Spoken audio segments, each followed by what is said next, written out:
The Willows Hotel was alive with the scent of cinnamon and pine, and as Clarissa straightened the lobby garland, her mind wandered to a time when Thanksgiving felt like home. Outside, a gray November wind rattled the old stained glass doors, but inside, the glow of string lights softened every sharp edge. The lobby was full of little echoes, boots on polished wood, the soft clink of coffee mugs, the Motown croon of Smokey Robinson from a hidden speaker. At 6 a.m. sharp, the staff gathered in the staff kitchen for their ritual. Strong coffee poured into mismatched mugs, a little sugar for those who could manage it. Quiet greetings with, "Good morning, Mr. Jimenez. Ms. Taylor. How's your mom?" It was as if this tiny break room, hidden from the crisp luxury of the Willows, was their own family dining table. Angela, her eyes tired but spirit undimmed, slumped into a chair beside Clarissa. "I don't know how I'm going to manage tuition next semester," Angela murmured, swirling her coffee. "Marcus keeps asking if he should get another job, but he's barely sleeping as it is." Clarissa offered her a warm smile, squeezing Angela's hand. "He's a good boy. There'll be a way. Always is." Angela looked at Clarissa, hope flickering. "You think so?" Clarissa nodded. "My mama always said trouble's just the river before the blessing." Mr. Jimenez shuffled in, holding his thermos, and surveyed the group. "Don't forget big week. Hotel full, everyone's watching."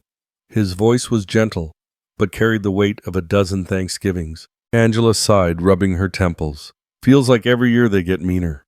Last year, some man told me my smile was too much for this establishment."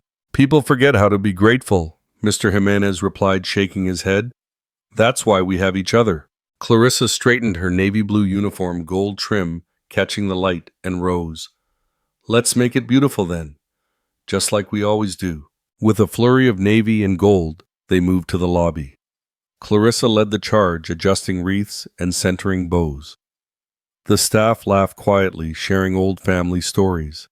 Angela remembered baking sweet potato pie with her aunt in Detroit. Mr. Jimenez described Thanksgivings in El Paso, where turkey mingled with tamales and mariachi. Even the usually reserved night porter, old Ms. Janine, joined in remembering Harlem parades from her childhood. All the while, guests drifted in and out, some friendly, others preoccupied with their phones and luggage. It was the start of Thanksgiving week, the hotel at capacity, the city outside already bracing for the season's first dusting of snow. By mid-morning, the air changed the arrival of the Crawford family. A parade of expensive suitcases preceded them, each tagged with gold initials.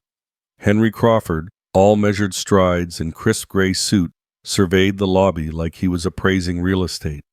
Beside him, Linda Crawford adjusted her pale cashmere scarf with surgical precision, lips pressed into a thin, cold line. Elise Crawford trailed after them, phone held aloft, recording a quick video for her Holiday at the Willows series.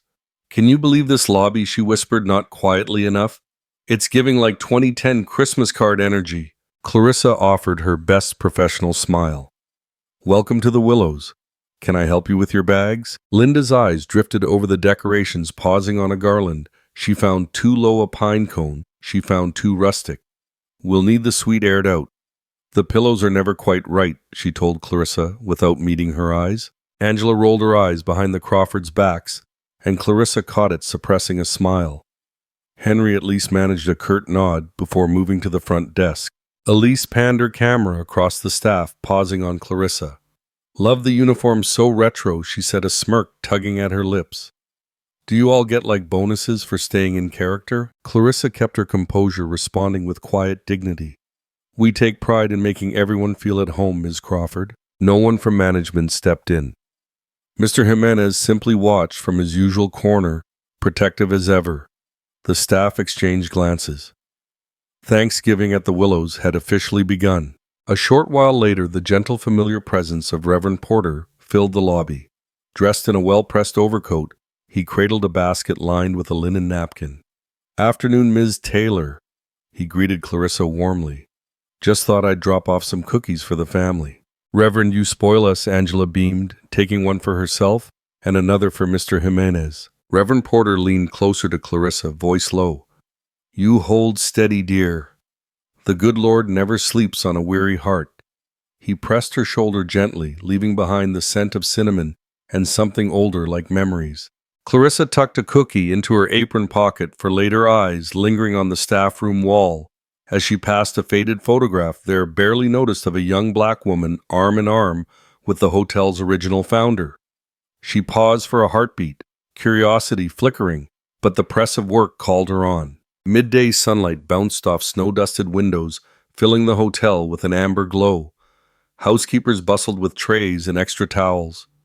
Guests requested extra blankets, and the kitchen staff planned their Thanksgiving family meal, a tradition of leftovers and laughter that would come after the guests' feast. Clarissa found herself called to the Crawford suite, arms laden with linens. Linda's voice met her at the door, sharp as ever. "Clarissa will need the bags unpacked. You can start with mine, and try not to wrinkle anything." Linda pressed a $5 bill into Clarissa's hand, her smirk heavy with meaning. "That should be sufficient." Staff passing in the hall paused, sharing glances, an unspoken sense of warning passing between them. Clarissa quietly accepted the bill, pressing it into her pocket with dignity. She moved to the gleaming luggage, unzipping each one with gentle, careful hands. As she unfolded a silk blouse, something slipped to the floor, an old yellowed letter tucked between layers. Glancing at the envelope, Clarissa's breath caught there. Scrawled in faded ink was a name she hadn't seen in years. Clarissa's hands trembled slightly as she slipped the letter back between the silk blouses, her mind swirling. She dared not open it here. This was not her place, not her story to unravel, not yet. But the name on the envelope, etched in her memory from long ago, pulled at her chest with the weight of old wounds. She took a steadying breath, smoothing Linda's garments with practiced care, forcing herself to focus on the task. The world outside the suite faded into the background as she finished the job. Dresses hung, shoes, aligned cosmetics, arranged just so, her attention to detail, impeccable as always. Just as Clarissa stepped into the hallway, Angela caught her arm, concern softening her features. "You okay? You look like you've seen a ghost." Clarissa managed a faint smile. "Just a long day. These Crawfords, they bring their own weather." Angela squeezed her elbow, glancing toward the suite. "At least we have each other." "Staff meal later. Wouldn't miss it," Clarissa replied, her voice finding its warmth again. Back in the staff room, the aroma of strong coffee mixed with the sweet spice of Reverend Porter's cookies. Mr. Jimenez sat at the end of the table, eyes half closed, quietly humming along to the Four Tops on the radio. Ms. Janine, wrapped in her burgundy cardigan, was rolling napkins for the evening shift, her gnarled fingers surprisingly nimble. Clarissa joined them, grateful for the small rituals that stitched their days together. She glanced again at the old photograph on the wall. Something about it tugged at her, a memory perhaps, or just longing for a time when hope seemed less fragile.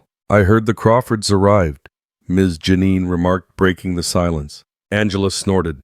"Arrived and already complaining." Clarissa managed a wry smile. "They have a gift for that." Mr. Jimenez, who'd seen more hotel guests than anyone, offered his wisdom.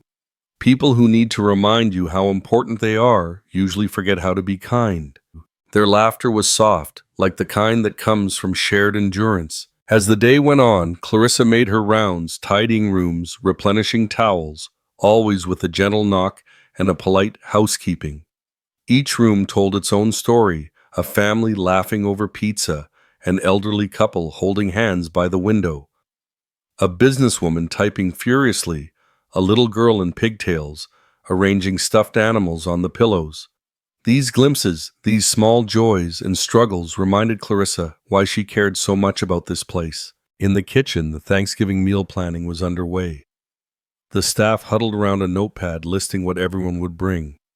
Angela promised her sweet potato casserole. Mr. Jimenez would bring his tamales. Ms. Janine, her cornbread. Clarissa offered her mother's spiced apple cake, a tradition that went back decades. The prospect of a family meal, one made not of blood, but of choice lifted spirits even as the hotel bustled with demanding guests. Elise drifted through the lobby again, filming a new video. "It's just so quaint here," she commented to her phone, her voice laced with irony. Look at the staff, they're all so old school. Clarissa overheard but said nothing. Years of experience had taught her which words to absorb and which to let roll off her back. She focused instead on helping Ms. Janine with the napkins, her movements methodical, precise. It was nearly evening when Reverend Porter returned, stopping by the front desk on his way to lead a service at the neighborhood church. He paused to chat with Clarissa, his voice gentle. "How's your mama, child?" he asked, eyes crinkling with kindness. "About the same, Reverend. I'll be home for supper tonight. She looks forward to our Thursday talks." "She's proud of you, Clarissa. This world's got a way of wearing us down, but you shine anyway." Clarissa ducked her head, touched by the sentiment. "Thank you, Reverend, and thank you for the cookies." As the shift changed and the hotel lights grew softer, Clarissa found a quiet moment in the laundry room. Alone, she allowed herself to revisit the letter she had found. She took it from her pocket, ran her thumb over the name, C. Thomas. The ache in her chest was sharp and unexpected. She remembered childhood stories, fragments of conversation between her mother and her aunt about someone lost to time and circumstance. She quickly tucked the letter away again, the memory of it shadowing her thoughts. There was no time for reverie. Guests were calling for extra pillows, the front desk needed towels, and Angela's laughter echoed down the hallway, buoyant and hopeful. Returning to the lobby, Clarissa noticed the Crawfords seated near the fireplace. Henry was on the phone, all business, and clipped words. Linda scrolled through emails, visibly annoyed at the hotel's Wi-Fi speed. Elise continued filming, occasionally snapping selfies with a forced glossy smile. Clarissa moved quietly around them, invisible but ever present, picking up discarded napkins and refilling the coffee station. Linda's sharp voice cut through the peaceful hum. "Clarissa, the water in the kettle is tepid. Please see that it's hot enough next time." "Yes, ma'am," Clarissa replied, her tone steady, unflappable. As she walked away, she caught Angela's eye, an unspoken solidarity passing between them. They'd seen worse. They'd weathered storms together, and this too would pass. Outside, dusk was settling the Chicago skyline, a tapestry of lights against the cold sky. Clarissa paused by a window, watching the city breathe. She allowed herself a moment's peace, the strains of Motown drifting from the lobby, the memory of her mother's laughter echoing somewhere deep within her. The evening rush began as new guests arrived, trailing snow and chatter. The Willows Hotel, dressed in its finest for the holidays, seemed to glow with the promise of warmth and belonging. Clarissa straightened a vase of fresh flowers, checked her reflection in the polished glass, and smiled softly to herself, a quiet affirmation that she belonged here, that her work mattered. Clarissa moved with gentle efficiency through the softly lit lobby, the golden hue of string lights casting warmth on the old brick floors. The day was winding down, but the Willows Hotel had a rhythm of its own. Behind every closed door and along each corridor, stories were unfolding. Her shoes made no sound on the thick carpets as she tidied up after the Crawfords, gathering a stray shawl, smoothing a sofa cushion, and resetting the small welcome fruit bowl that Linda had criticized earlier for being a touch too rustic. In the staff break room, the evening coffee ritual was already underway. The old percolator burbled, filling the air with the comforting scent of dark roast. Angela stood at the counter, humming a few notes of "Ain't No Mountain High Enough" as she stirred a generous spoonful of sugar into her mug. She looked up and smiled as Clarissa entered, her eyes momentarily free from worry. "Hey, you going straight home after this?" Angela asked, offering her a cup. "Not tonight," Clarissa replied, taking the mug gratefully. "Mama wants me to stop by the corner store for her ginger tea. She says it keeps her bones from aching so much." Angela grinned. "My grandma swore by that too. Maybe we'll all live to be 90 if we drink enough of it." Clarissa chuckled, her heart lightened by the small shared joke. "I wouldn't mind a few more years if they were kind ones." Mr. Jimenez shuffled in, nodding to each woman with quiet dignity. He poured himself a cup and settled at the table, opening his crossword puzzle book. The Motown oldies played softly, music that always seemed to remind Clarissa of Sundays at her aunt's house, laughter in the kitchen, the sweetness of peach cobbler cooling on the sill. "Ladies, tomorrow's going to be a zoo," Mr. Jimenez said, squinting at his puzzle. "Thanksgiving week always brings out the best and the worst in these guests." Angela made a face. If Ms. Crawford asks me one more time if we have gluten-free stuffing, I'll scream. Clarissa laughed, the sound rich and warm, then shook her head. We'll get through it. We always do. Their camaraderie was a quiet anchor, a way of claiming their own space in a world that so often overlooked them. They ate their staff dinner, a mishmash of leftovers, Porter's cookies, and slices of cornbread from Ms. Janine, with the easy comfort of found family. There was talk of recipes and Christmas decorations, of children's school projects, and the rising price of bus fare. Small talk, but it filled the room with belonging. Later, as Clarissa returned to her duties, she passed through the empty hall that led to the laundry room. She slowed, pausing at the faded photograph of the young black woman with the hotel's founder. In the quiet, Clarissa studied the woman's eyes, gentle, dignified, standing a little apart from the bustle around her. Something about the picture made Clarissa stand a little taller. A knock at the service door startled her. Elise stood there, phone in hand, a self-satisfied smirk on her lips. "Can I help you, Miss Crawford?" Clarissa asked, keeping her voice even. Elise didn't look up from her phone. "Just needed a backdrop for my next story. You all look so quaint when you're working." Clarissa suppressed the urge to sigh, simply nodding as Elise snapped a picture, then turned and wandered away. The sting of the comment lingered, but Clarissa reminded herself some things were not worth carrying home. She finished her shift, checking on Linda, who had left a mess of shopping bags and shoes scattered across the suite. Linda watched with a cold, appraising gaze as Clarissa set things in order. On the dresser, the envelope Clarissa had seen earlier now rested in plain sight, its edges worn. She glanced at it, then away. "Anything else I can help with tonight, Mrs. Crawford?" Clarissa asked politely. Linda didn't look up from her tablet. "No, you may go. And next time try to be a little quicker with the unpacking. Some of us have places to be." Clarissa held back a retort, instead bowing her head in acknowledgement. "Of course, ma'am. Good night." She stepped out into the hallway, exhaling slowly. The burden of invisible battles pressed down, but she carried them with quiet pride. She made her way downstairs, catching a glimpse of Angela and Mr. Jimenez saying good night to the night porter. The lobby, now dim and tranquil, felt like a sanctuary. Outside, snow was falling, softening the sharp edges of the city. As Clarissa retrieved her coat from the staff closet, she took a final look around. She pulled her mother's scarf tighter and stepped out into the night, the cold air stinging her cheeks, the city humming with life. She passed a group of guests sharing stories by the fire pit, their laughter floating into the darkness. On the walk home, Clarissa let her mind drift back to the letter. The name C. Thomas echoed, opening a door she'd kept firmly closed for years. Was it a coincidence or something more? The question burrowed under her skin, mixing with the night's chill and the warmth of Reverend Porter's blessing. At the bus stop, Clarissa waited in the glow of the street lamp, thinking of her mother's waiting smile, the safe clutter of their little apartment, the comfort of familiar routines. She reached into her bag and touched the note she'd slipped in earlier, a reminder to herself, "You are enough just as you are." She would hold on to that through Thanksgiving and every hard day that followed. As she unlocked her front door, Clarissa resolved not to let the Crawfords or their careless words dim her spirit. Tomorrow would bring new challenges and maybe, just maybe, new answers. But tonight, surrounded by memories and the promise of another dawn, she let herself hope.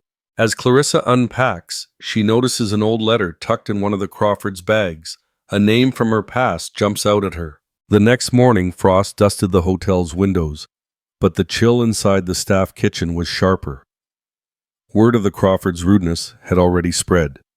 Clarissa stepped into the break room, at six coat, buttoned up to her chin, and found the usual buzz replaced by a charged hush. Mrs. Chen set out a box of day-old donuts, her face pinched in annoyance. Angela poured takeout coffee into mismatched mugs, muttering about Linda's complaints loud enough for everyone to hear. Even Mr. Evans, usually so cheerful, quietly shook his head as he folded napkins for the dining room. Clarissa poured herself a cup, the warmth steadying her. Angela slid a mug across the counter with a little smile. For the lady who didn't throw the sheets out the window, she joked soft enough that only Clarissa heard. Before Clarissa could answer, Mrs. Chen chimed in, voice tart with memory. I've worked every Thanksgiving since 1987. Never saw anyone act like that family. In 85, snow covered the cars so bad we had to sleep here for 2 nights. Still the guests said thank you. People used to bring the staff pie, Mr. Evans added, his tone nostalgic. Angela sat beside Clarissa, hands curled around her coffee. You know, she said, glancing at the staff wall, where the faded photo hung, sometimes you remind me of that lady in the old picture, the founder's mystery friend. Maybe you have her patience. Her words were light, but her gaze was steady, full of meaning. Clarissa's cheeks warmed, and she shook her head with a smile. I wish I had her posture. She looks like nothing rattled her. The camaraderie was a buffer against the cold as they parted for the morning's rounds. Upstairs, the hotel's rhythms returned, the hum of the vacuum, the creak of carts, the shuffle of shoes on carpet. Clarissa and Mrs. Chen made their way to the Crawford suite, taking a moment to admire the city's early bustle outside the streetcar. Rattling past vendors selling pumpkin muffins and a blues musician on the corner letting his song float on the breeze. Inside the Crawfords' room, the mood was icy. Linda Crawford was already pacing. Clarissa, this bed is wrinkled. Did you even use the iron? She snapped. Before Clarissa could reply, Linda set her coffee on the bedside table, too close to the edge. It tipped, the contents spilling across the freshly changed sheets. Linda gasped in mock dismay, eyes hard. I suppose you'll have to do it again. Clarissa kept her voice even. Yes, ma'am. I'll bring fresh linens right away. Mrs. Chen shot Clarissa a look as they changed the sheets, a silent apology, an acknowledgement of the unfairness. They worked in quick practice silence, their hands almost in sync. Out in the hall, Angela appeared, her phone pressed to her ear, voice tight. No, I can't pick him up. My shift doesn't end till 4. Can you hold on just until then? She hung up, frustration written across her features. Clarissa reached for her friend's arm. If you need someone to watch Jordan, bring him here.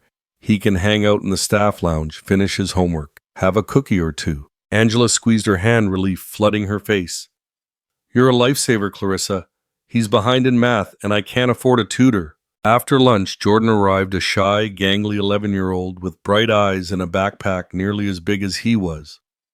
Clarissa set him up at the small table in the lounge with a notebook and a handful of colored pencils. She sat beside him, her voice gentle as she walked him through word problems and long division drawing on the patience she kept for days like these. As they worked, Elise wandered past, phone at her side. She paused at the door, curiosity softening her usual scowl. Watching Clarissa help Jordan, Elise frowned, as if surprised to find warmth and competence where she hadn't expected it. She lingered for a moment, then drifted away without a word. In the lobby, Reverend Porter and Mr. Jimenez shared a quiet moment over coffee, the old pastor speaking in low tones. You know, Porter said, glancing at the staff photo, rumor was the founder left a will. Folks say it disappeared before anyone could see it. Mr. Jimenez looked thoughtful.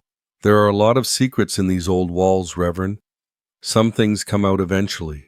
Porter smiled. God always brings the truth to light, one way or another. As the afternoon wore on, the staff regrouped for a quick break. Plans for their Thanksgiving meal were well underway. Collard greens and mac and cheese from Mrs. Chen, Mr. Evans, promising his famous sweet potato pie, Angela's cornbread, and Clarissa's family apple crumble. Each shared their favorite holiday recipe, swapping memories of winters past, laughter mingling with the aromas of cinnamon and coffee. In the background, Elise watched from a corner, her phone idle for once. Something in her gaze had shifted, less detached, more curious, almost wistful. The bustle built as dinner service neared. The Crawfords dined in the restaurant, Linda barking orders at the servers, Elise scrolling through photos on her phone, and Henry largely silent, reading emails. Clarissa kept a respectful distance, but her presence was noted. Later, as the staff gathered again, Elise approached Clarissa, her question sharp and unexpected. Why are you a maid? She asked, voice carrying across the room. The staff fell silent. Clarissa, caught off guard, met Elise's eyes with a calm that belied her nerves. It's honest work, and it helps me take care of my family, she replied simply, her dignity unshaken. Angela bristled, her protectiveness rising. Some people don't know how lucky they are, she muttered, not caring if Elise heard. Elise's cheeks colored, but she said nothing, turning away with a thoughtful expression. As the evening ended and the staff began to leave, Clarissa tidied up the lounge, stacking chairs and wiping crumbs from the table. Mr. Jimenez found her alone, pausing at the doorway. He lowered his voice. Some secrets don't stay buried in this place, Clarissa. Be careful. She looked up, startled, her hands frozen mid-motion. The words echoed in her mind, mingling with the mysteries hinted at in the faded photograph and the letter from the Crawford Zoo suitcase. The hotel, once just a place of work, was now a web of secrets, and Clarissa felt herself drawn deeper with every passing day. After Mr. Jimenez's warning, Clarissa lingered in the lounge, letting the hush settle around her. The words pressed at her chest, making her glance up at the old ceiling, as if the secrets he spoke of might drop from the cracks. The hotel hummed with late-morning activity, housekeepers hurrying carts down carpeted halls, the clang of dishes from the kitchen, distant laughter from guests. She brushed her palms together, pushed the memories aside, and focused on Jordan. He was still at the table, hunched over a reading worksheet, pencil tapping against his bottom lip. "You stuck?" Clarissa asked, gently pulling up a chair beside him. Jordan nodded, sliding the paper her way. "I don't get what the question wants. It's about how people act when they're scared." Clarissa's lips quirked in a smile. "Sometimes people put on a show, like actors, or like they're wearing a big coat to keep out the cold, even if they're just nervous inside. The best thing you can do is treat them kindly, even if they act tough." Jordan considered that, then scribbled an answer, with careful blocky letters. Clarissa watched him for a moment, her heart softening. She thought of her mother, how she used to say, "Kindness is a lamp in a dark room." Those words felt especially true in this place, where dignity sometimes ran thin. Angela poked her head in, juggling her phone and a paper bag of lunch. "Thank you, Clarissa. I owe you big," she said, pulling up a chair. She ruffled Jordan's hair, then sat with a sigh. "They ever let you forget who's in charge, huh?" Clarissa snorted softly. "If only. But folks like the Crawfords always find something to complain about. At least we have pie coming." Angela grinned. "You know what? Tomorrow I'm making that family cornbread.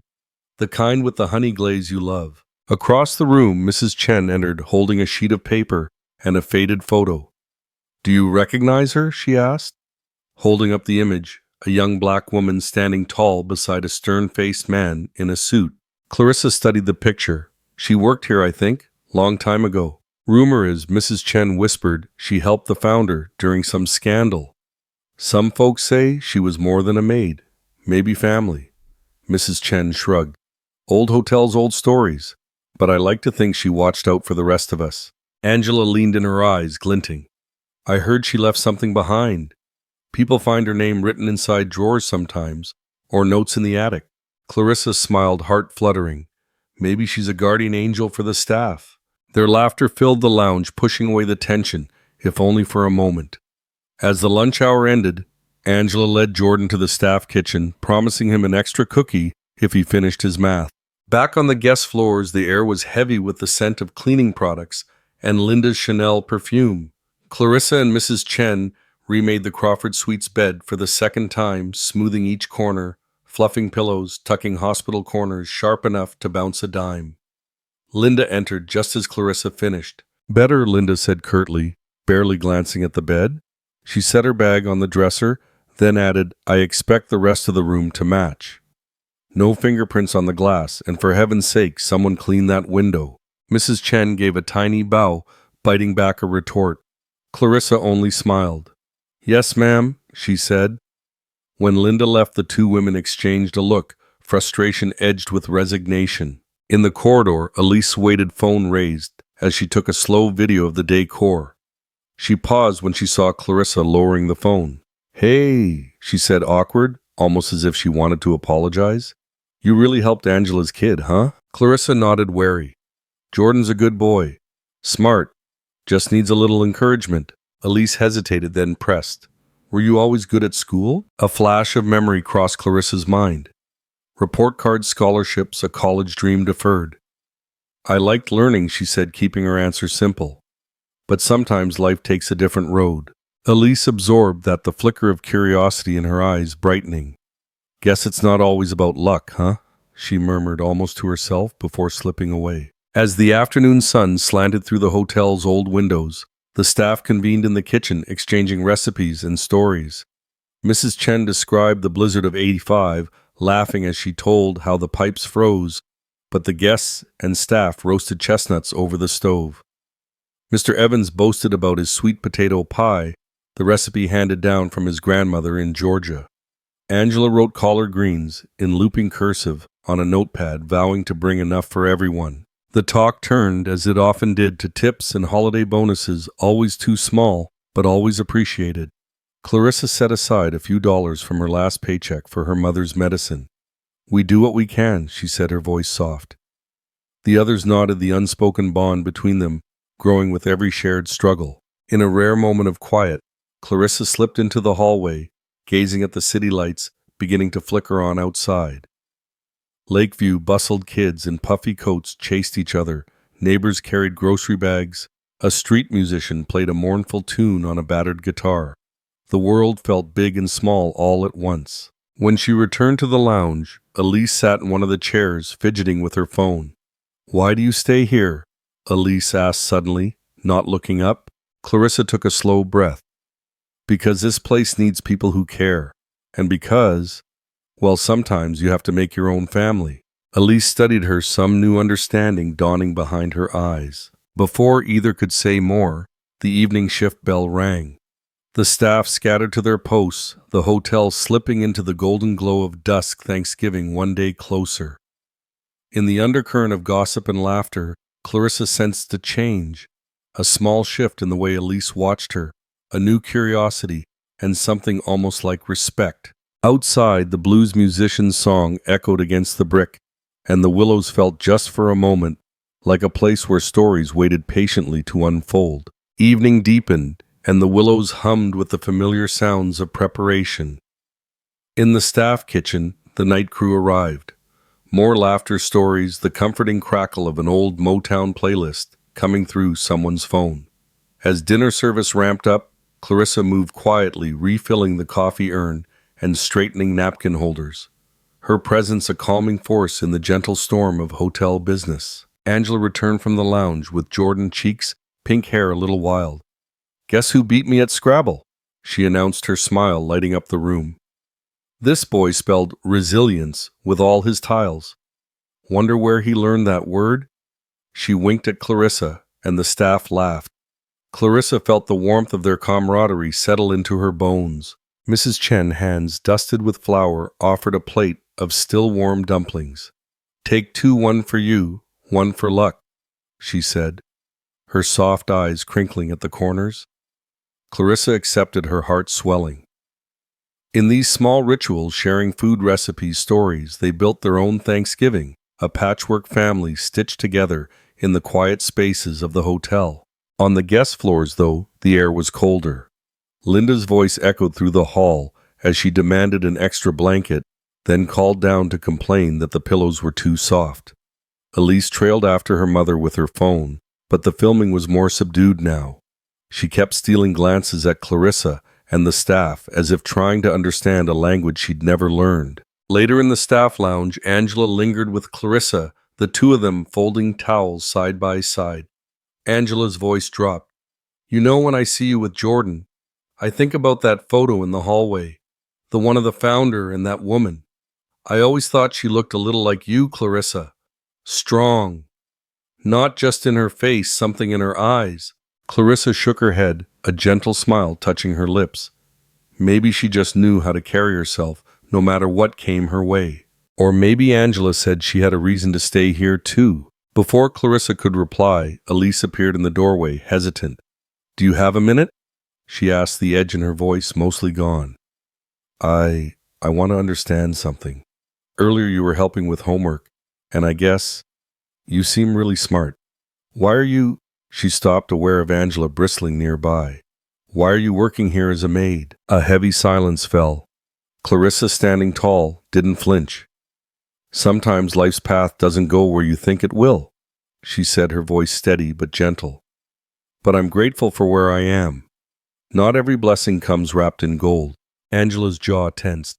Some people have more class than any fancy guest, she muttered, glaring at Elise. But Clarissa reached over, touching her arm with a calming hand. Elise nodded, biting her lip. I wanted to know. I'm sorry if that was rude. Clarissa's eyes softened. Curiosity isn't rude, but sometimes the answers are more complicated than they look. The awkward moment passed, and Angela hustled Jordan off to bed, whispering about pie and cartoons.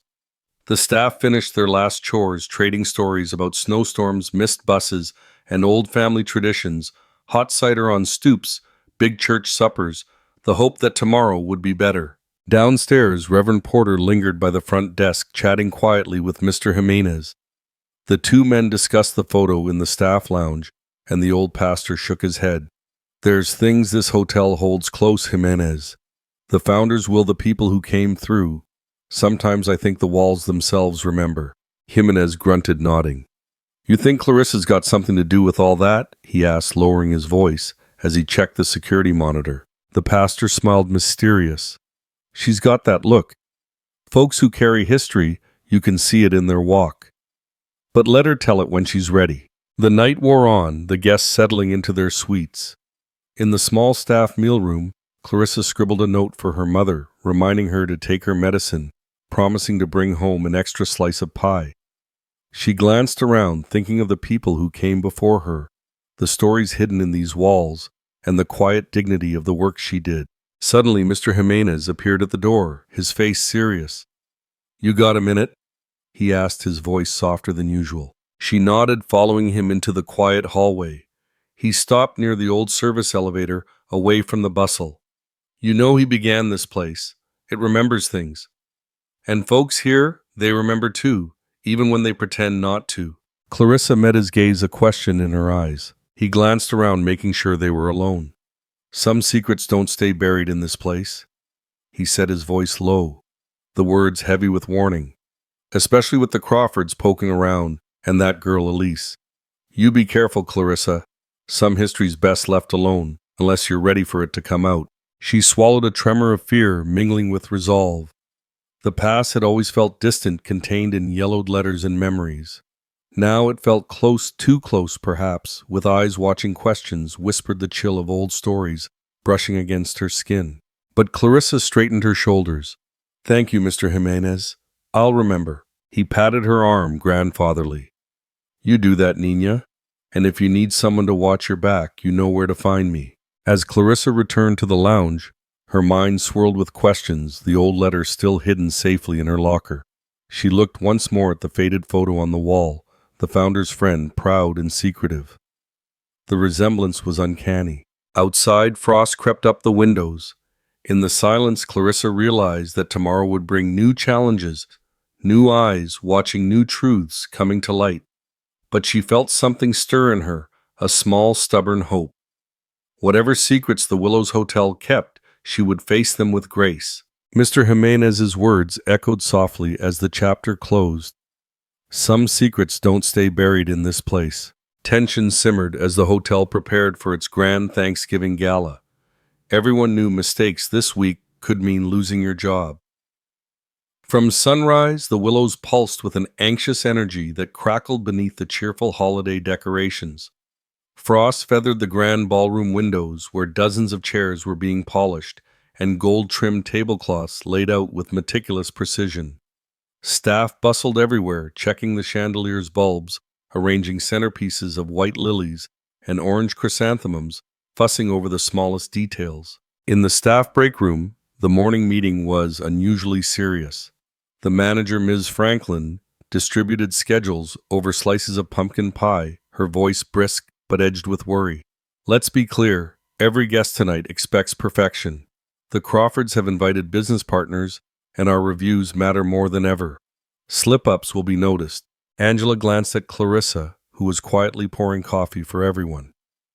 Her movements careful, almost ceremonial. Across the table, Mr. Jimenez chewed slowly, his watchful eyes on the new security chart. The pressure was unspoken but heavy. For many, the gala was a yearly highlight, a chance to prove themselves to earn extra tips. This year, though, the tension felt deeper, as if the Willows itself was holding its breath. Later, while clearing away breakfast dishes, Reverend Porter wandered in with his usual gentle smile and a Tupperware of cornbread muffins. He set them on the counter, dusting snow from his shoulders. I remember when the founder himself would host the Thanksgiving talent show, he said, his voice floating over the clatter. No fancy suits, no titles, just folks' music and laughter.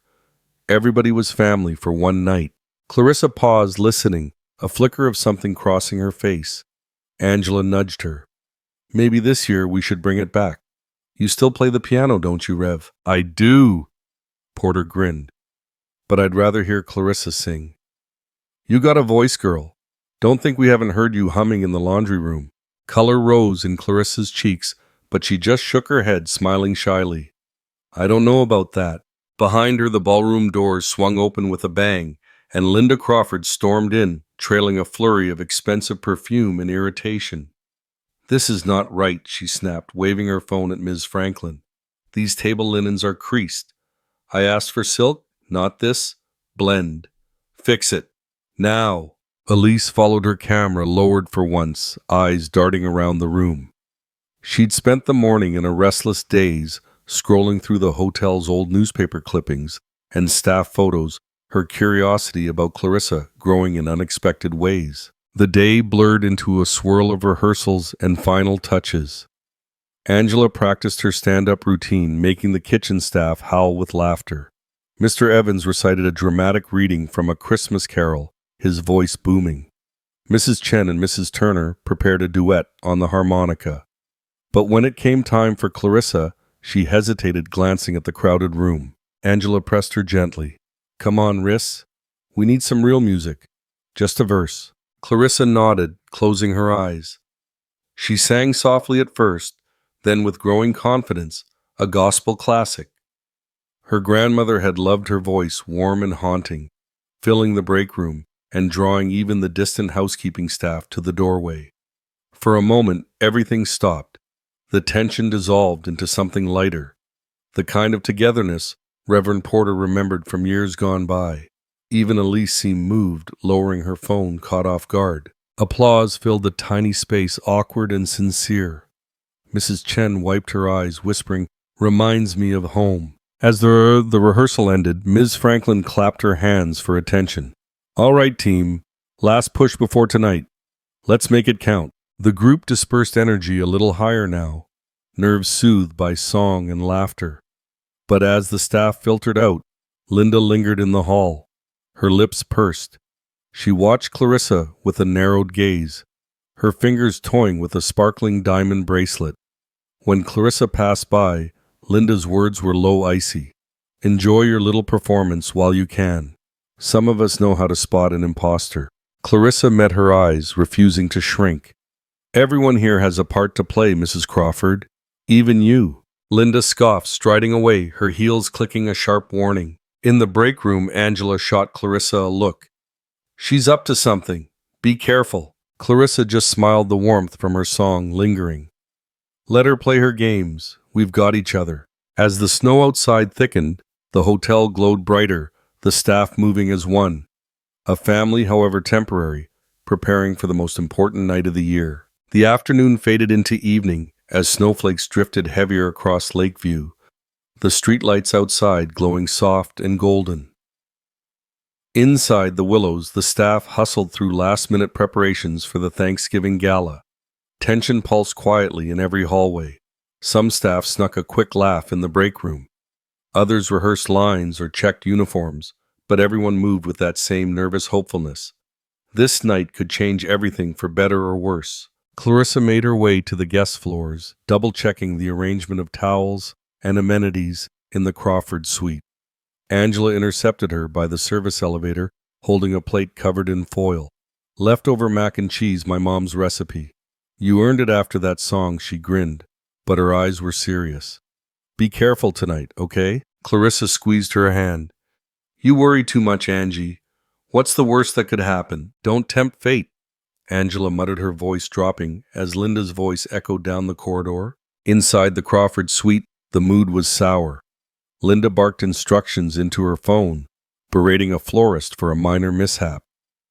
Elise stood at the window phone in hand, recording the first real Chicago snowfall she'd seen all year. But her mind was somewhere else, still caught on the image of Clarissa singing the way her voice had drawn the staff together. She glanced at her mother and hesitated, biting her lip before slipping into the hallway. Down in the break room, Reverend Porter sat with Mr. Jimenez over a mug of strong black coffee. The pastor gazed at the old staff photo on the wall, his voice low. "You know this place holds more secrets than most folks realize." Mr. Jimenez nodded. "I've seen a lot in 40 years.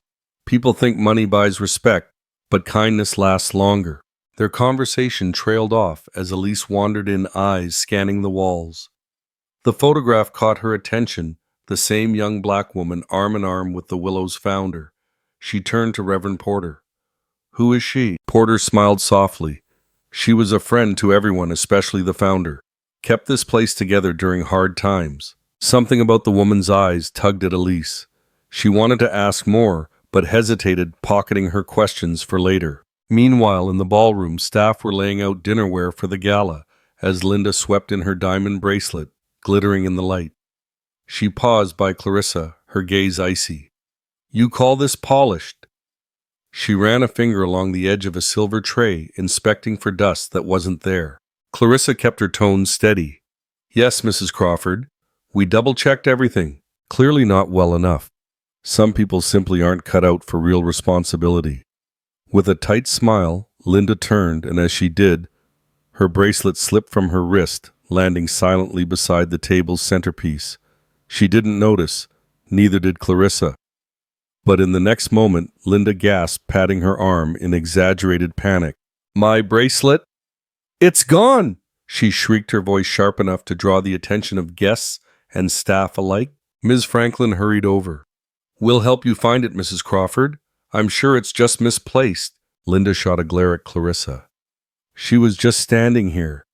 You don't think her implication hung in the air, heavy and mean. A hush fell over the room. Clarissa straightened her shoulders, refusing to shrink from the accusation. "I haven't seen it, but I'll help look." As the manager and staff began searching the ballroom and nearby halls, the tension in the room thickened. Angela, who'd been setting up the dessert table, rushed over, whispering fiercely, "They're trying to set you up, girl. Stay calm." At the same time, Elise watched her mother, something shifting in her eyes. She remembered the warmth of Clarissa's voice, the gentle way she'd helped Angela's son, and suddenly the accusation felt uglier than ever. In the security office, Mr. Jimenez reviewed the camera footage, his brow furrowed. He rewound the tape, eyes narrowed, scanning the ballroom just before the chaos erupted.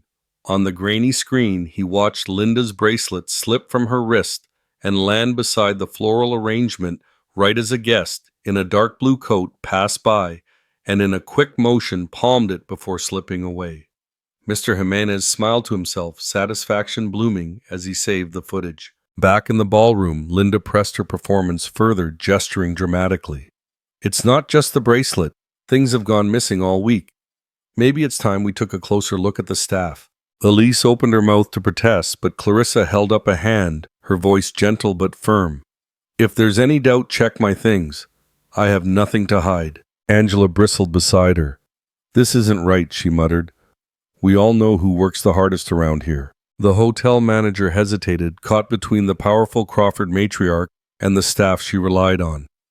"Maybe we should check the cameras, Mrs. Crawford, just to be sure." Linda scoffed, but Miss Franklin nodded to Mr. Jimenez, who quickly slipped out USB stick in hand.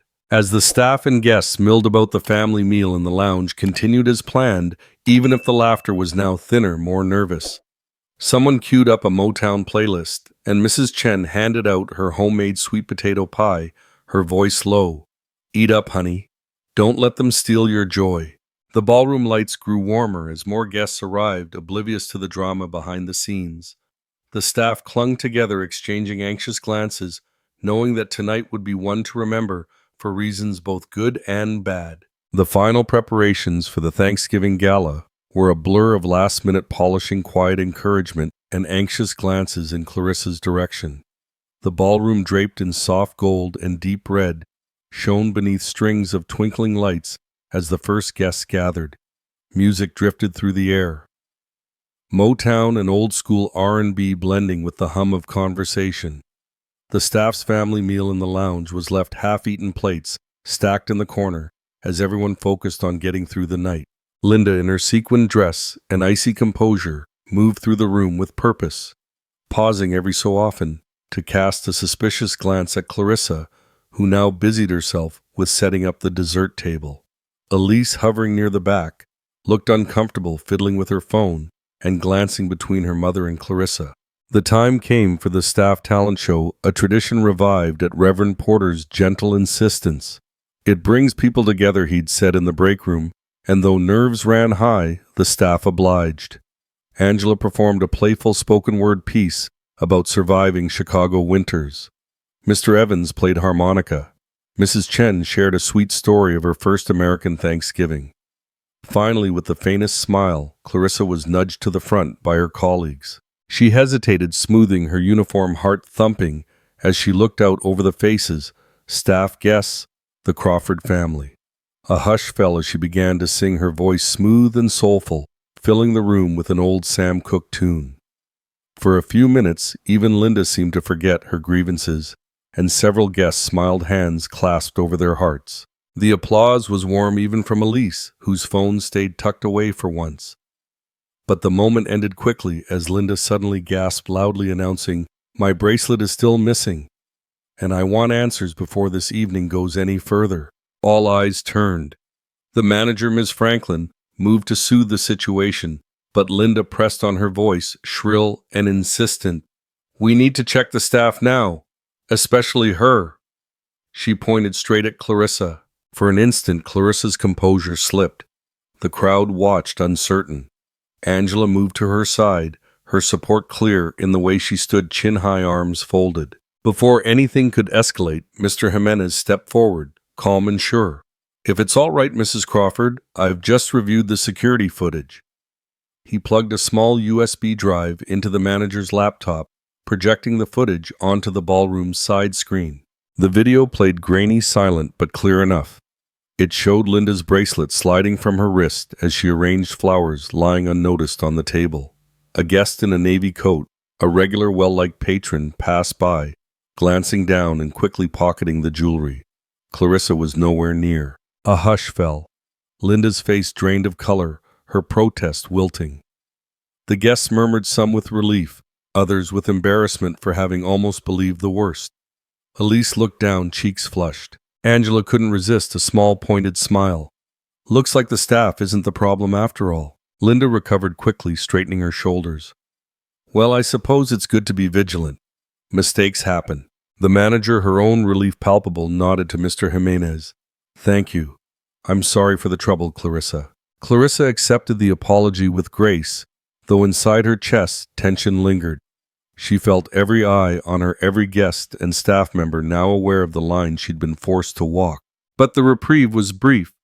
As the evening wound down, Ms. Franklin, the hotel manager, approached quietly, her voice lowered. "Clarissa, perhaps it would be best if you took a day off. Just until things settle. I know none of this was your fault, but we have to consider the comfort of all our guests." Angela and Mr. Jimenez, who had overheard, stepped up instantly. "That's not right," Angela said, voice shaking with anger.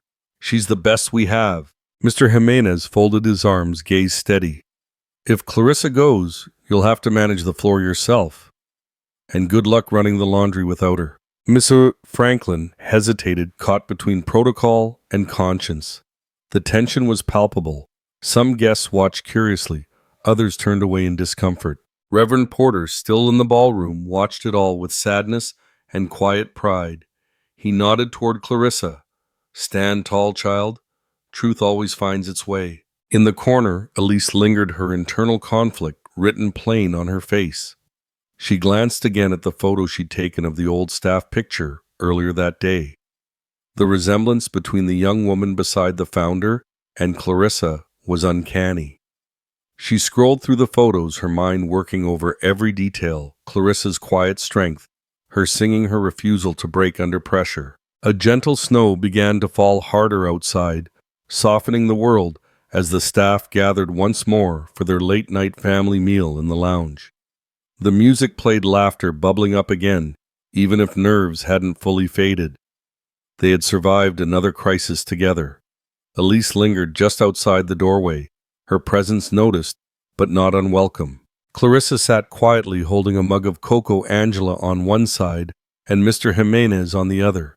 Some people will always look for someone to blame, Angela whispered, but you showed them what real dignity looks like. Clarissa smiled softly, glancing through the frosted window, heart full, despite the ache of the night.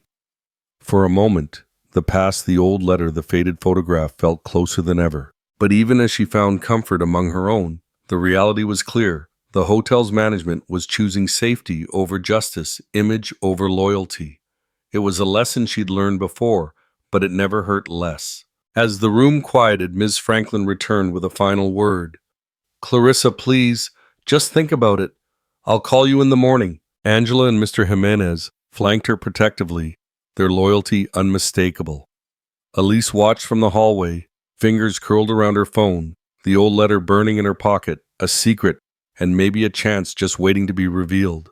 Hotel manager hints Clarissa should leave to avoid further embarrassment, but Angela and Jimenez stand by her. The Thanksgiving gala began with sparkling lights and laughter, but Clarissa stood in the shadows, her dignity battered but not broken. She lingered just beyond the reach of the crystal chandelier's glow, where the bright bustle of tuxedos and glittering dresses blurred together. Her uniform, still pressed and tidy, set her apart from the celebration. She watched through the doorway as waiters in white gloves refilled glasses of sparkling cider as the jazz trio eased their way through a smooth Coltrane number. Laughter rippled beneath the high ceiling, and outside the frosted windows, fireworks began to pop in the night over Lakeview. Inside the staff lounge, Clarissa wrapped her arms around herself, seeking comfort from the chill that had nothing to do with the weather. A solitary mug of coffee steamed on the side table, untouched.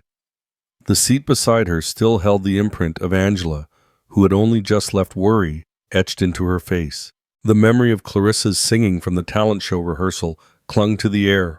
Earlier she'd tried to slip out unnoticed, but Angela had intercepted her, her expression fierce with loyalty. You can't just let them drive you away, Rissa? Not after everything you've given this place? Angela pleaded, kneeling beside her. It's not your fault. You showed them more grace than I ever could. Mr. Jimenez joined, his usually stoic face kind. They want you to feel small, but you're the backbone of this hotel. If you leave, they win. His words were careful, deliberate, as if he weighed the cost of every syllable. Clarissa listened in silence, gratitude flickering beneath her weary exterior. She gazed at the photograph on the wall, the faded image of a black woman standing beside the Willow's founder. Was that the story she'd be reduced to a footnote, a ghost in the margins of a place she'd helped shape? The thought twisted inside her. Meanwhile, in the grand ballroom, Elise paced near the dessert table, her dress shimmering under the lights. She caught sight of Reverend Porter, who was sampling a slice of sweet potato pie with the quiet dignity of someone savoring more than just food. Reverend, may I ask you something? Elise's voice was soft, uncertain. He set down his fork and turned eyes gentle behind wire-rimmed glasses.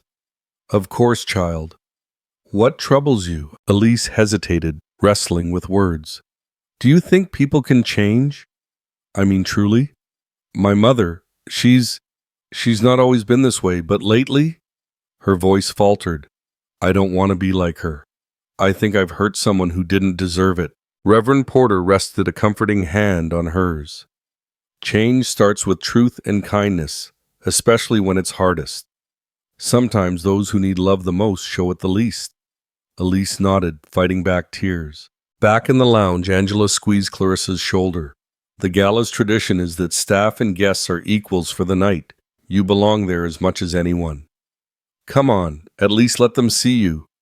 Clarissa shook her head at first, the old wounds too raw, but Angela's resolve didn't waver. Out in the ballroom, laughter peaked as a toast was proposed, but a sudden pop and hiss from the speakers sent a shiver of confusion through the room.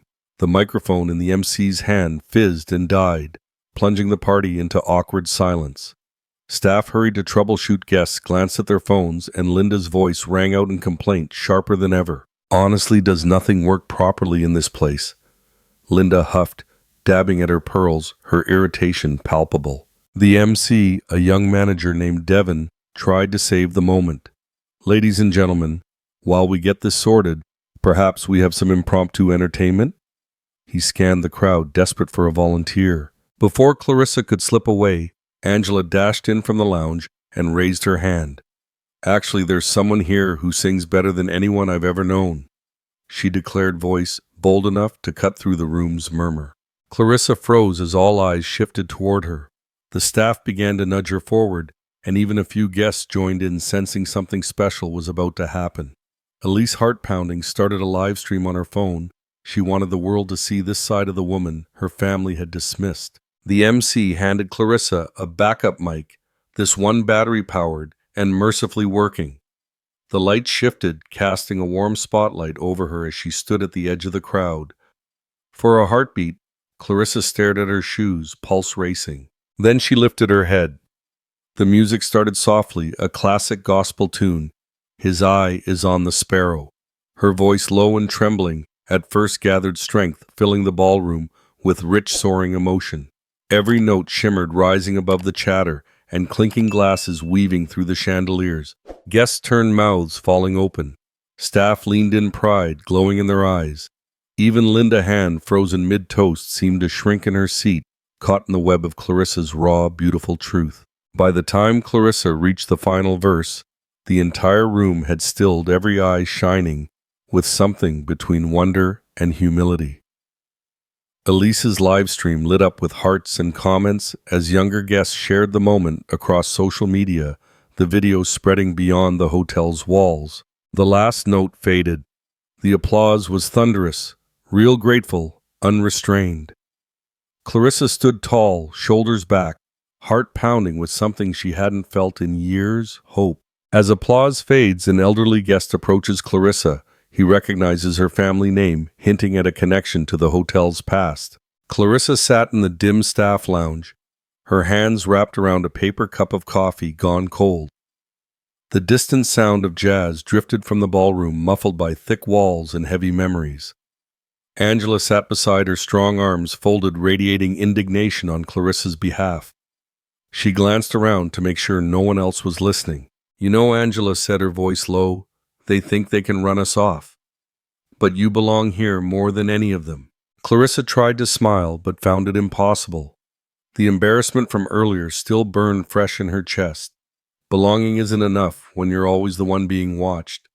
I wanted a quiet Thanksgiving this year. For Mama, for myself. Angela nudged her. "Don't let Linda Crawford decide your worth, Clarissa. And don't you dare quit. You hear me?" A gentle knock at the door interrupted them. Mr. Jimenez poked his head in, eyes kind but tired. "The gala's in full swing. Miss Angela, your little one's with Mrs. Chen, safe and fed." He turned to Clarissa. "Senorita, you should be in there with us. You've given this place its warmth. Don't let one cold woman take that from you." Clarissa shook her head. "They want me invisible." Jimenez stepped closer, lowering his voice. "You remember that old staff photo? The one with the founder and his friends? You have the same fire in your eyes. Maybe that's why some people are afraid of you shining." Angela brightened. "He's right. It's your light, not your job, that scares them." Clarissa sipped her coffee. The familiar taste, mixed with Motown, drifting from someone's phone, soothed her more than any words. Still, the thought of stepping back into that room, filled with guests, some who had openly sneered at her, others who just looked through her, felt impossible. In the ballroom, the mood began to shift. The MC's voice crackled over the sound system, then suddenly fizzled. The microphone cut out with a sharp pop, and guests murmured, shifting in their seats. Chandeliers glimmered overhead, reflecting off glasses of sweet tea and sparkling cider. Meanwhile, at a table near the back, Elise Crawford fiddled with her phone, broadcasting live to her followers. She'd caught a clip of Clarissa singing at rehearsal on her stories the day before, and the unexpected number of hearts and comments had left her curious. Something about Clarissa unsettled her. Maybe the dignity, maybe the effortless grace, despite the uniform. Reverend Porter stood at the side of the dance floor, quietly observing the crowd. Elise slipped over to him, awkward but determined. "Reverend, can I ask you something?" He smiled, offering her a chair. "Of course, child. What's on your mind?" "It's about my mother. About Clarissa, too. She hesitated. "I saw you talking to her yesterday. She seems different. I think my mother's wrong about her." Reverend Porter nodded, folding his hands. "It takes strength to see past what we've been taught, Elise. Some folks need reminding it's not what you own, but what you give that matters." Elise looked over at the crowd, her eyes lingering on Linda, resplendent and cold, holding court among Chicago's social elite. "My mom doesn't listen to anyone but herself," she said quietly. "Maybe I should try." Porter squeezed her hand. "Start by listening with your heart." At that moment, a frazzled staff member rushed in, whispering to the MC that the microphone was fried and the entertainment had canceled. Anxiety buzzed in the air. Linda Crawford tutted loudly, drawing attention as she fanned herself with a napkin.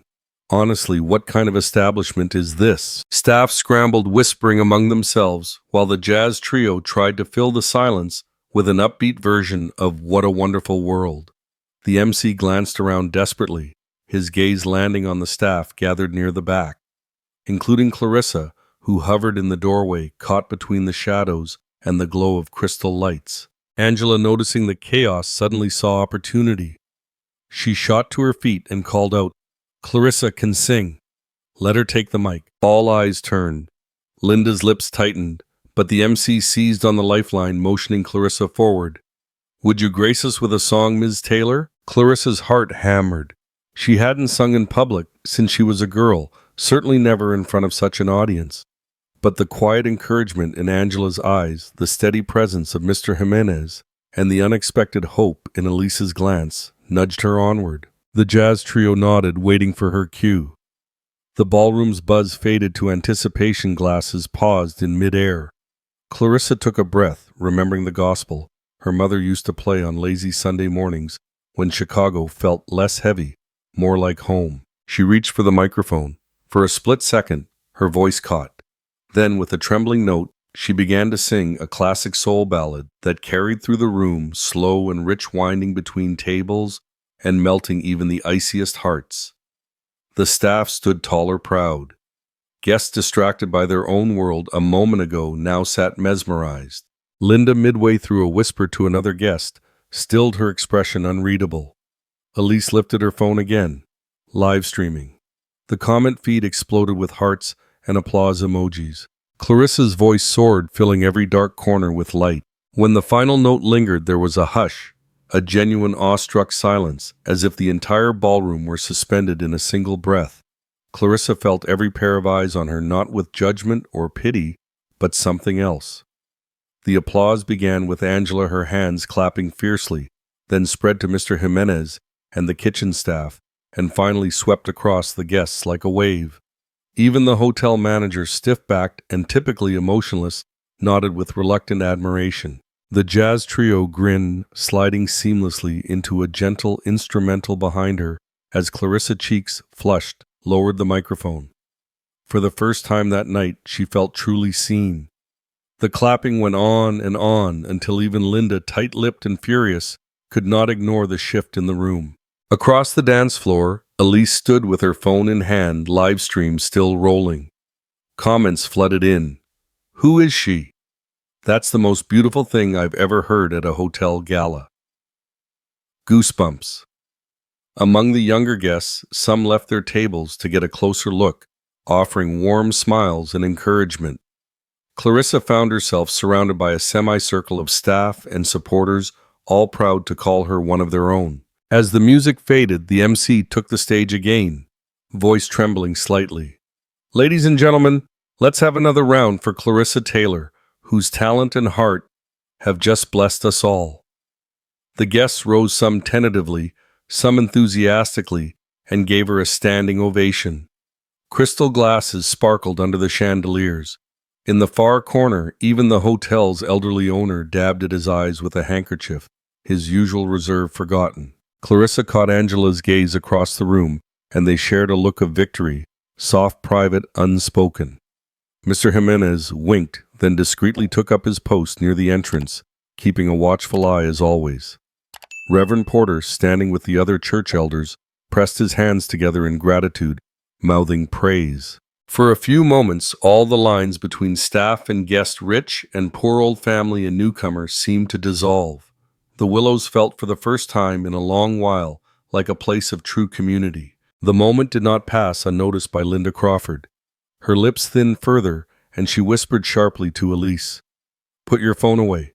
This is not the sort of attention our family needs." But Elise shook her head for once, ignoring her mother, intent on capturing every detail. The live stream's comment feed swelled with requests. Tag her. Invite her to sing again.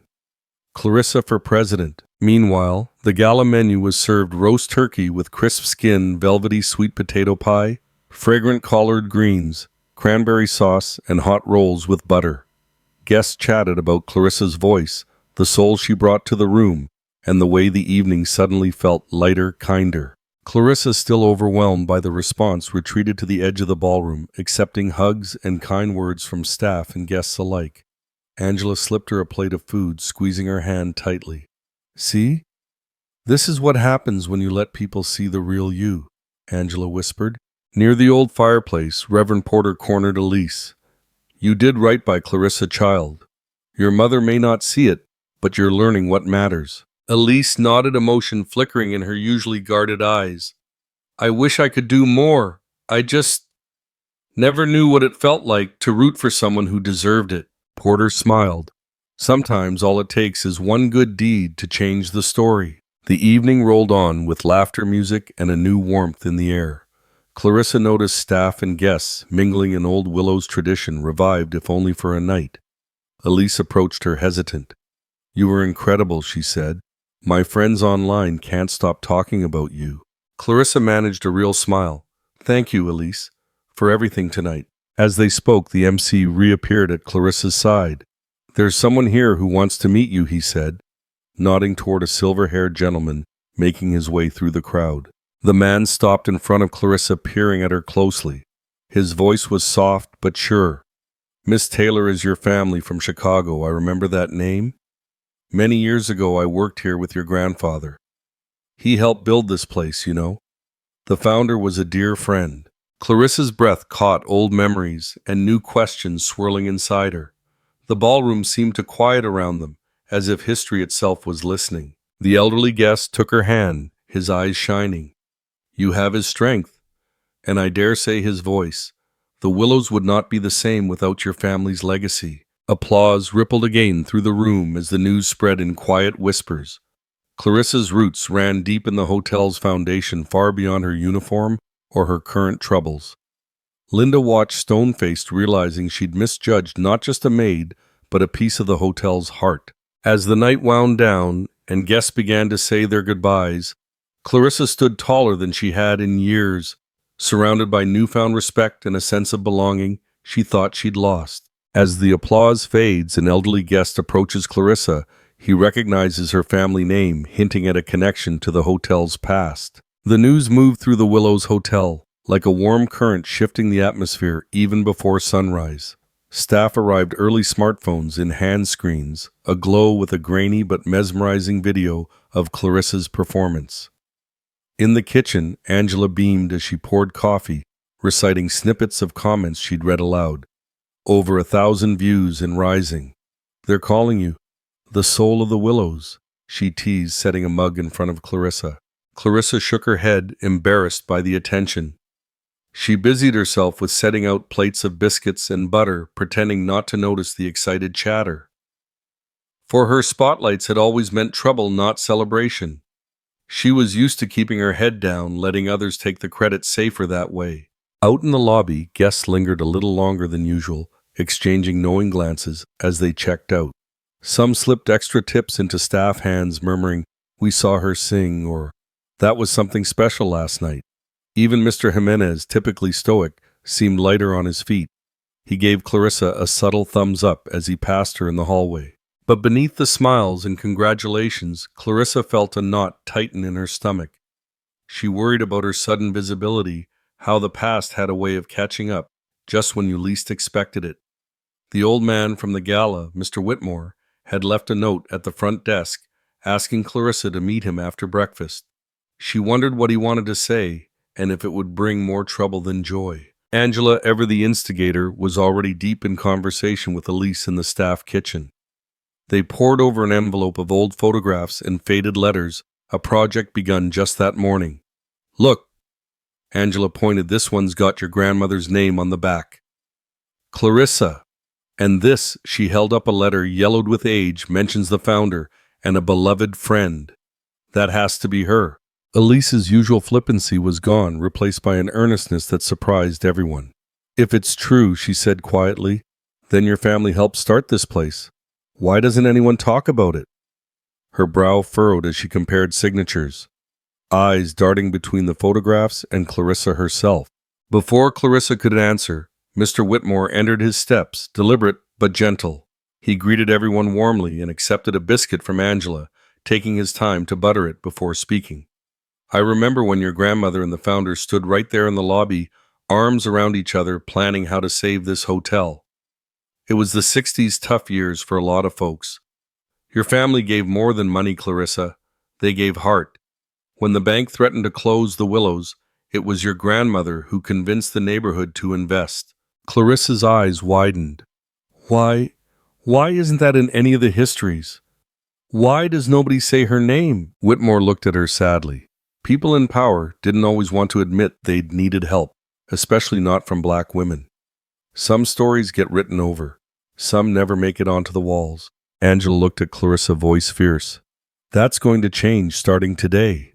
In another part of the hotel, Linda was on the phone, her tone icy.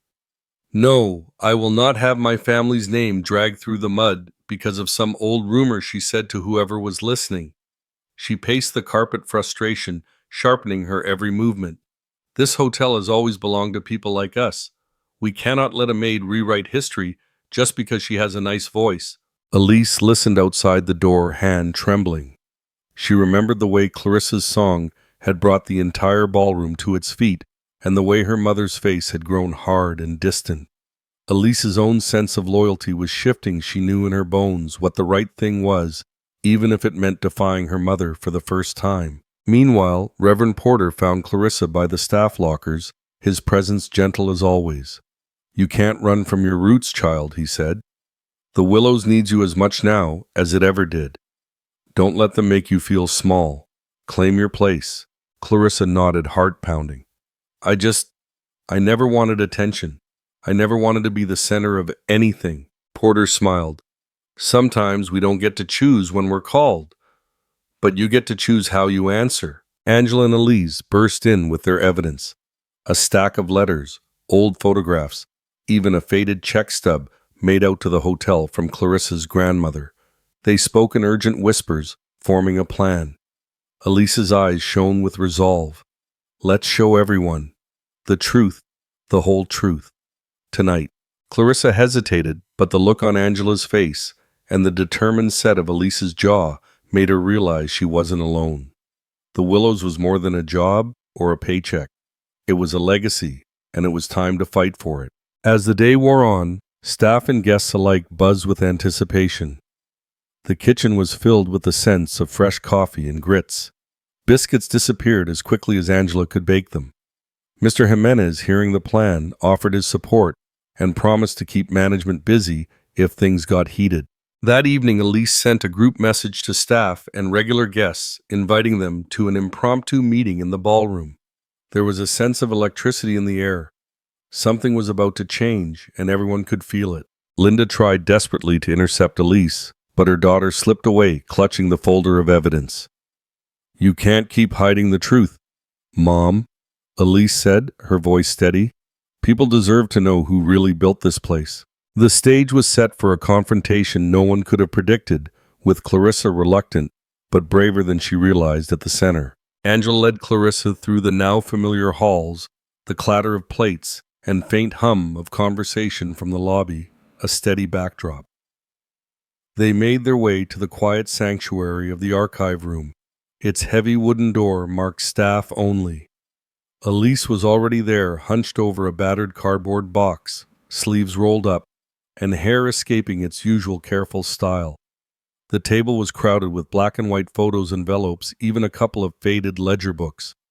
Sunlight filtered in through a narrow window, dust motes swirling, making the room feel half dream, half memory. Clarissa lingered at the threshold, her hands tucked into her apron pockets. I never knew there was so much, she admitted, eyes wide as Angela handed her a stiff, sepia-toned photograph. Two women, one black, one white, standing arm in arm on the front steps of the Willows in its earliest days. The black woman wore a modest suit hat perched at a proud angle. Clarissa's heart stuttered. Her grandmother's smile was unmistakable. Elise gently pointed out the inscription on the back. To my dearest friend and partner in hope, Clarice Taylor, 1962. That's your family name, isn't it? Angela's face glowed with vindication. We're not making this up, Clarissa. Your people built this place. A deep, satisfied sigh came from the doorway. Mr. Whitmore entered, nodding at each of them. You found the truth. I was a law clerk back then. Your grandmother was no employee. She was an investor. When the old bank threatened foreclosure, she gathered church folks, raised money, even organized a block party to drum up support. She and Mrs. Willows made sure this hotel belonged to everyone. Angela snapped her fingers, triumphant. That's the missing piece. Clarissa, your grandmother's legacy isn't just in those letters. It's here in every brick. For a moment, Clarissa couldn't speak. She touched the photo reverently, her throat tight.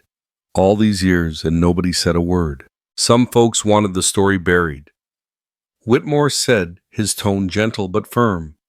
Easier for the Crawfords to claim sole credit, especially as the years passed and memories faded. Down in the lobby, the mood had shifted. The staff, energized by the revelations, whispered excitedly as they prepared trays of breakfast: scrambled eggs, buttered grits, warm biscuits, thick slices of country ham. Even Mr. Evans, usually reserved, winked at Clarissa as she passed. Looks like we might have to add your name to the wall, Ms. Taylor. Meanwhile, Elise hurried to her parents' suite, the folder of evidence tucked beneath her arm.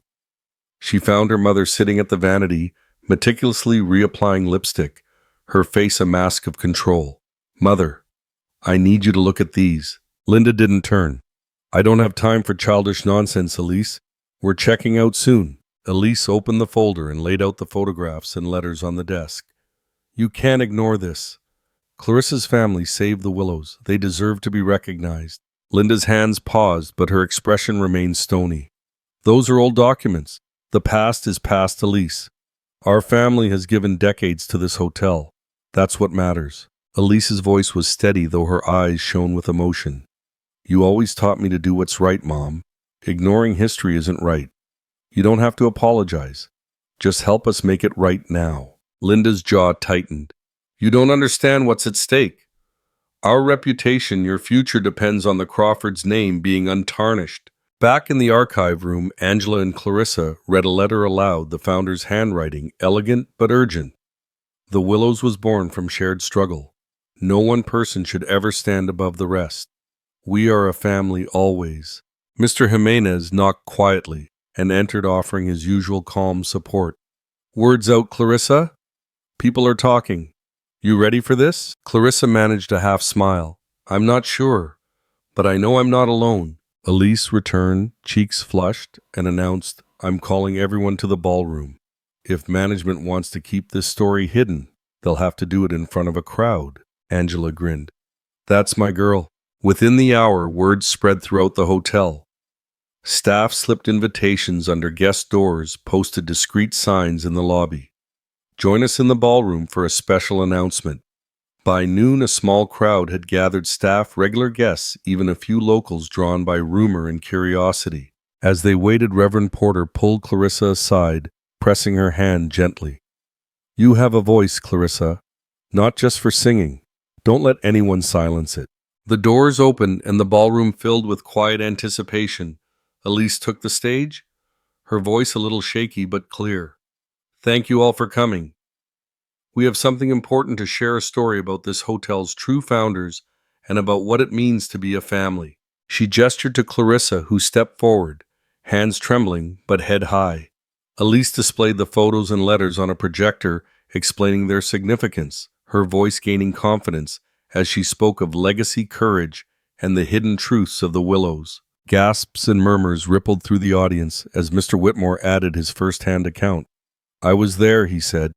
"Everything you've heard tonight is true." As the evidence mounted, eyes turned toward the manager and Linda. There was no denying it now. Just as Clarissa was about to speak, a hotel staffer rushed in breathless. "The board of directors wants an emergency meeting. Clarissa, they want you to attend." The hush in the room deepened. Angela squeezed Clarissa's shoulder. "You've got this. We're with you." Linda, pale and shaken, intercepted Clarissa at the door. She hissed quietly, "Don't get your hopes up. They won't change anything for you. People like us protect what's ours." Clarissa met her gaze steady and unafraid. Maybe it's time that changed. The doors to the boardroom closed behind Clarissa, and the staff and guests were left waiting, hopeful, anxious, united for the first time. In the hush of the hotel's upper floor, Clarissa found herself standing before a heavy oak door, stenciled with gold boardroom. For a moment, she caught her reflection in its polished surface, uniform, crisp eyes, determined, heart hammering.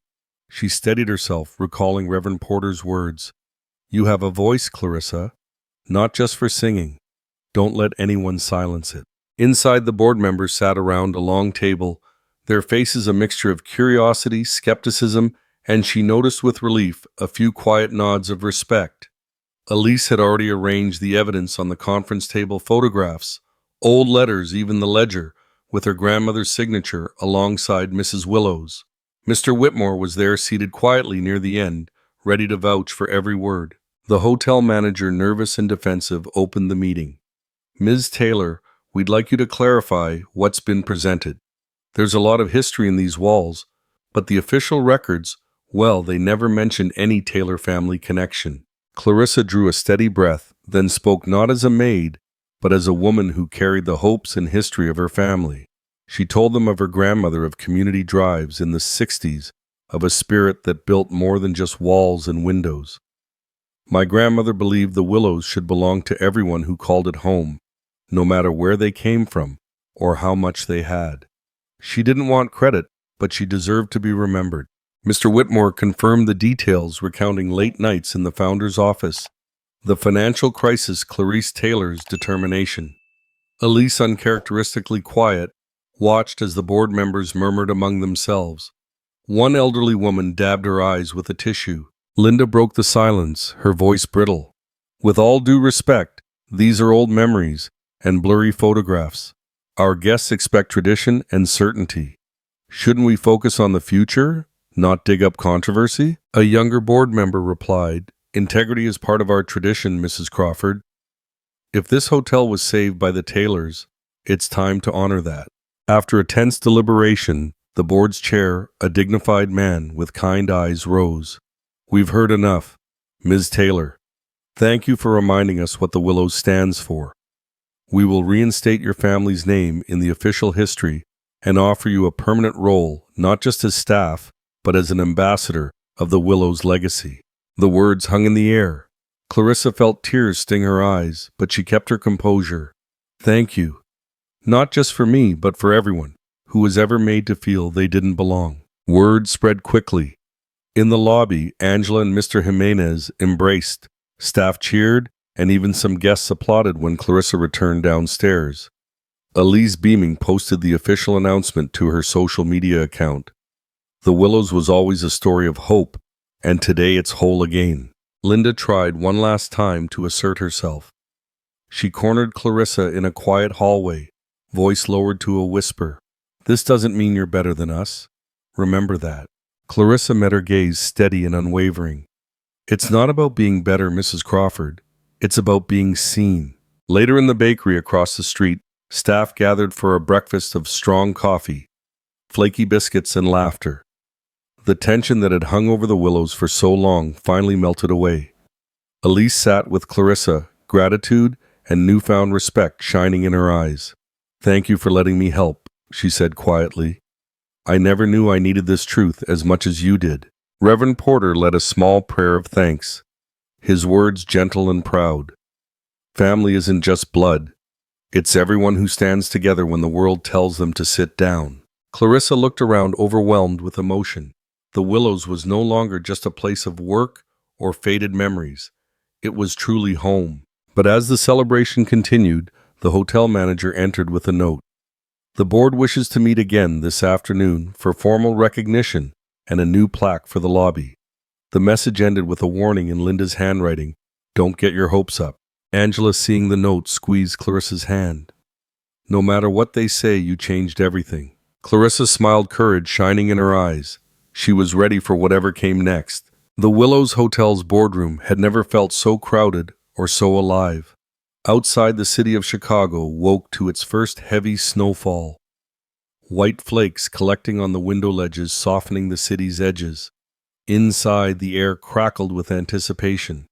Staff filled the back of the room, shoulders squared, eyes shining.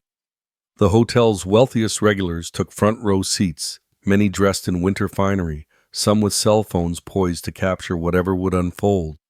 Christmas garlands and red poinsettias ringed the walls, their colors warm against the winter chill. Clarissa stood at the head of the long table, the morning light gilding her navy and gold uniform. She looked composed, but as the board chair called the meeting to order, a nervous flutter twisted in her chest. The viral video had done its work. Not only guests, but the local press had shown up, notebooks and microphones at the ready. She glanced over her shoulder. Angela nodded encouragement. Mr. Jimenez offered a small, proud salute, and Elise, poised beside her father, but unmistakably on Clarissa's side, smiled with quiet reassurance. The board chair cleared his throat. "Ms. Taylor, the floor is yours." Clarissa let her gaze travel over the assembled faces, management guests, staff reporters, and drew a steadying breath. She lifted the box of old letters, photographs, and the hotel ledger, placing them one by one before the directors. Her voice, when it came, was low but clear. "I stand here today not only for myself, but for the memory of those who built the Willows on kindness, not privilege. My grandmother, Clarice Taylor, poured her soul into this place. Her care, her wisdom, her hope that everyone, guest or worker, would feel like they belonged." She unfolded one letter, reading a line aloud. "To my beloved friend and partner, without whom this dream would have crumbled." The room hushed. That was written by Mrs. Willows to my grandmother during the hotel's darkest days. Angela, standing with the staff, piped up, "We remember her values. She treated us as family, so does Clarissa." There was a quiet ripple of support from the staff, and surprisingly, a handful of guests. One older woman, a longtime visitor, stood and said, "I come here every winter because of the warmth, not the marble.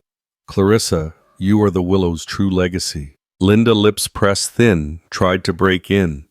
"With all due respect, these are just sentimental stories, our reputation." But she was swiftly interrupted by Reverend Porter's steady voice from the back. "Reputation is built on truth. That's the lesson our elders left us." Elise stepped forward, her voice trembling just enough to reveal her conviction. "I can't be part of a lie, Mom. Ms. Taylor deserves her place here, and you owe her and this hotel an apology." All eyes turned to the board. For a long moment, the only sound was the gentle tap of snow against the window. Finally, the chair spoke. "Let's put this to a vote." The motion was clear: to officially recognize Clarissa Taylor as a member of the Willows founders' legacy and to offer her a leadership role in shaping the hotel's future. Hands rose one after another, including some guests who'd been granted honorary votes as longtime supporters. Only Linda and Henry Crawford withheld theirs, but it made no difference. The chair declared, "Ms. Taylor, by unanimous board and community support, we welcome you as both staff and steward of the Willows legacy." A cheer erupted from the staff. Tears welled in Angela's eyes as she hugged Clarissa. Elise, breaking ranks with her family, stepped forward and clasped Clarissa's hands. "Let's work together. We can make this place even better for everyone." Linda, white-knuckled and furious, gathered her things. Henry trailed her, silent and red-faced. As they left the room, a staff member whispered, "About time." No one tried to stop them. The press, sensing the poignancy of the moment, swarmed Clarissa for photos and interviews. She paused, composed herself, and standing by the newly polished boardroom window, offered a message that would soon ripple across social media and beyond, judged not by wealth, but by kindness. That's the Willow's way. Applause echoed as the meeting adjourned. Angela and Mr. Jimenez flanked Clarissa, leading her down to the grand lobby, where holiday lights twinkled and the hotel piano played a soft carol. Outside, snow continued to fall, blanketing the old brick streets in silence, inviting a fresh beginning for everyone inside. Certainly. Here's the next 1,000 words for Chapter 6, following the approved outline and the tone established in the previous part. The lobby of the Willows Hotel had rarely felt so alive. As Clarissa descended the grand staircase arm in arm with Angela and Mr. Jimenez, she was greeted by a wave of applause from staff guests and even a few journalists clustered near the velvet ropes. Poinsettias lined the marble steps.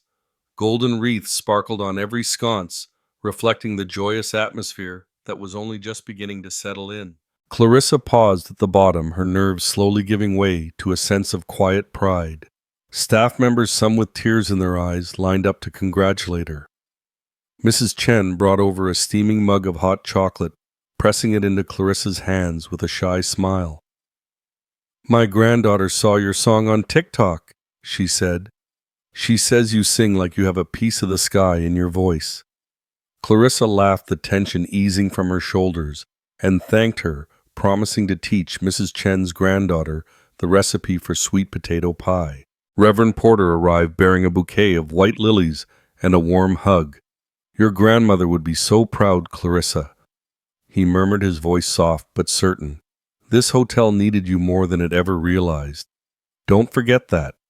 Clarissa squeezed his hand, gratitude catching in her throat.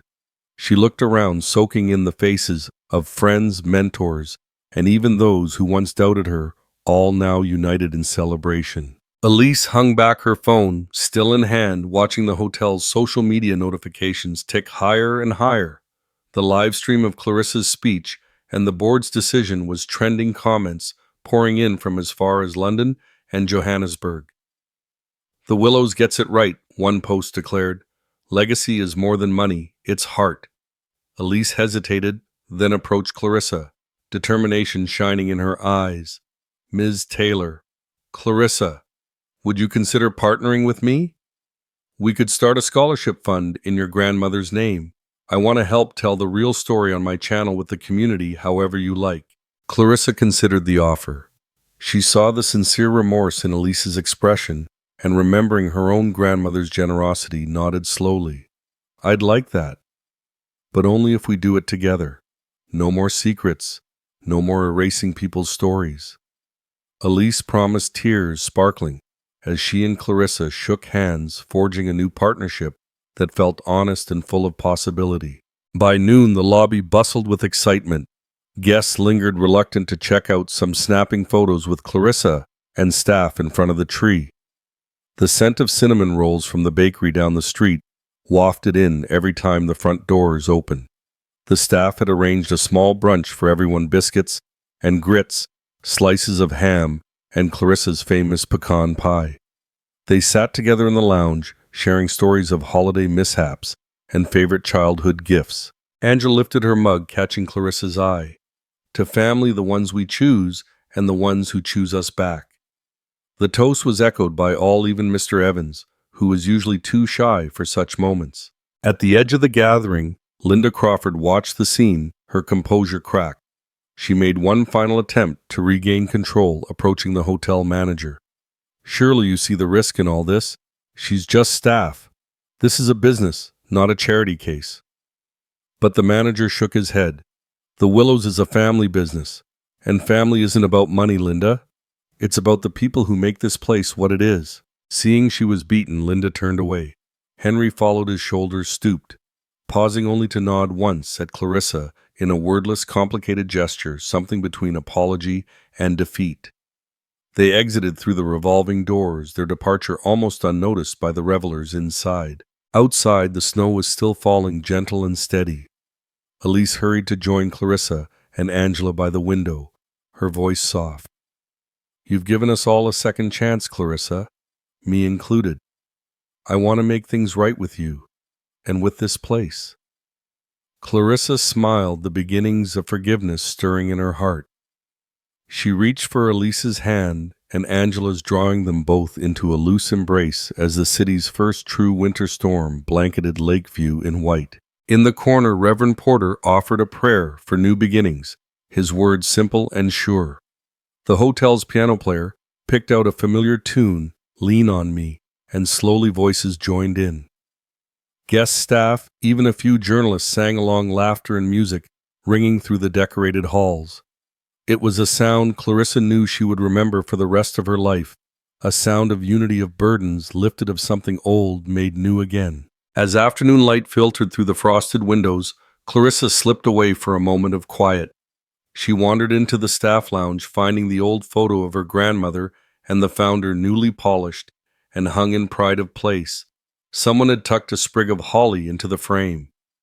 Clarissa smiled, pressing her fingertips gently to the glass, then whispered, "We're home, Grandma. We finally made it home." Absolutely. Here's the final 1,000 words of Chapter 6, bringing the story to a heartfelt, inspiring close as outlined. Outside, the city was quiet beneath its coat of new snow. Clarissa took a moment on the steps of the Willows, her breath visible in the crisp December air. The hotel behind her glowed with holiday lights, the laughter and music inside spilling softly through the glass doors. She clutched her coat tighter, both for warmth and to steady her racing heart. So much had changed so quickly, yet she felt more herself than ever before. Angela soon joined her, her own cheeks rosy from the warmth of the gathering. "You did it, Clarissa. I hope you know that." She slipped her arm through Clarissa's, the familiar gesture grounding them both. Clarissa shook her head, a tear escaping in spite of her smile. "We all did. I couldn't have stood up there without you, Angela. Without everyone."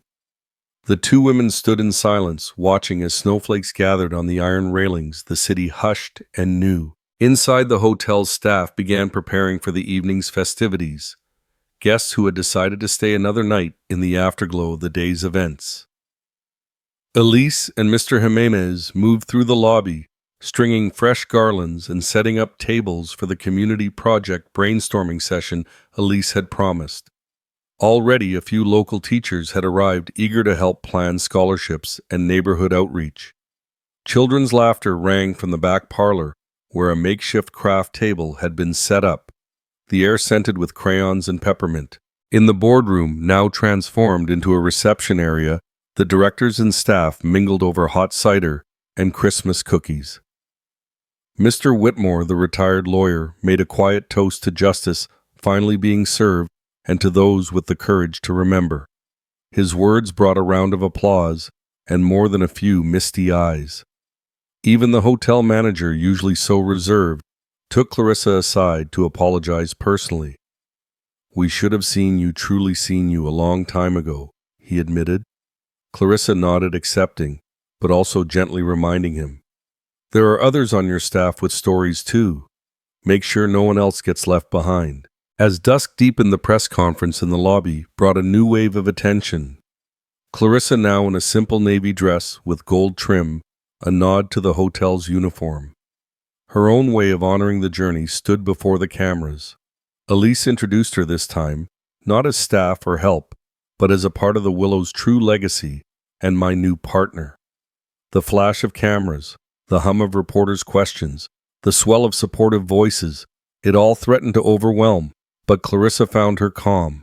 She spoke clearly without notes, her voice steady. "This place was built on kindness, not privilege," she said, echoing the founder's creed.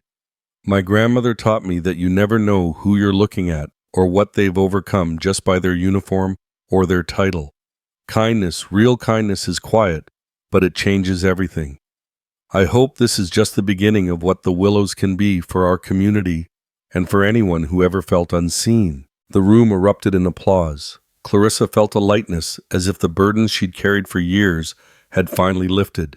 She spotted Elise beaming, Angela wiping away tears, Mr. Jimenez standing tall with pride, and staff from every department, housekeeping, kitchen, concierge, standing shoulder to shoulder in support. Linda and Henry were nowhere to be seen, their absence a quiet testament to a new chapter beginning. A sense of sweet revenge settled in, not as bitterness, but as justice restored the scales balanced not by anger, but by truth. Snow continued to fall as the evening wore on. In the lobby, the piano played holiday standards, and guest staff and neighbors mingled as equals. Children danced near the tree. Mr. Evans told jokes, Mrs. Chen shared family recipes with the kitchen staff, and the hotel sparkled with a spirit that felt entirely new. Angela, ever the optimist, raised her glass as the first star appeared outside. To second chances and to stories told, right. Reverend Porter offered a final blessing, and Elise handed Clarissa a stack of letters notes from viewers around the world, inspired by her story and her song. Clarissa opened one, her eyes shining as she read, "Thank you for reminding us that who we are is bigger than what we do." She smiled, folding the letter into her pocket. The world felt wide open, welcoming, and new. As midnight neared, Clarissa walked the halls one last time, the sounds of laughter and carols fading gently behind her. She stopped at the portrait of her grandmother, now displayed proudly in the main hallway, and whispered, "We're part of this story now, Grandma, and I'll make sure no one forgets again." Outside, beneath the gentle glow of holiday lights and swirling snow, the Willows Hotel stood as a symbol of hope, proof that kindness could triumph, that history could be reclaimed, and that every act of quiet dignity could change the world for the better. And as Clarissa stepped back inside, welcomed by warmth, by friends, and by the promise of a brighter future, she knew her journey was only just beginning. Here is the closing reflection, an educational takeaway for your story, following all the structure and style guidance. As the last snowflakes drifted past the Willows Hotel's glowing windows, a sense of peace settled over everyone whose lives had quietly intertwined within its walls. Clarissa's journey proved that true kindness, often overlooked, can turn strangers into family and transform judgment into hope. When we look beyond appearances and meet each other with open hearts, even the coldest seasons can be warmed by simple acts of grace. Like a gentle light left in the window, a single moment of compassion may guide someone home. If this story touched you, consider passing its warmth on to someone in your world, because kindness always finds its way back.